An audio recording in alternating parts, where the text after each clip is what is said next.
You know, it's a curious thing, but as we go through our daily life, we are ruled by an inner kind of psychology when it comes to who we are and what the rest of the world is and everything in between.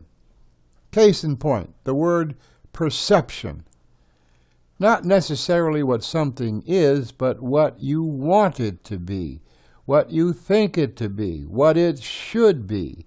And because that is the basis you're doing the judging upon, well, then the perception of the people, the things, the places, everything in your life that you see and experience, as far as you're concerned, are exactly the way you believe them to be. Even though, well, maybe maybe you're not even too friendly or rubbing up too close to the truth. The lovely witches perceived. What do you think about when the term witch is mentioned? A lot of people think about a weazened, shriveled up old lady, with a bunch of missing and rotting teeth, a long hooked nose, big wart on the end of it, a crazed look about him, and a laugh that would peel paint right off a new wood. A lot of people, that's what they think about when you mention the word witch. They perceive that is what a witch should look like, even though very often that's not the case at all. I've met some very lovely looking females that were dyed-in-the-wool witches. They dealt heavily into the dark arts. Yeah, they were pagan right up to their earlobes, and rather proud of it, I might add. Believing, here's a case of perception, believing that if they practice long enough and strong enough and go deep enough into the black arts, they can increase and expand the level of their own spiritual prowess, thus making them spiritually stronger than they otherwise would be, because they have this need to hold sway over as many other people as possible. And they believe, wrongly so, but they believe that by practicing spell casting, by practicing forbidden rituals, by delving ever deeper into the black arts, this is going to allow them to increase the level of their own spiritual prowess. And by the way, they're looking good every minute of the time as they proceed along the path that they have chosen.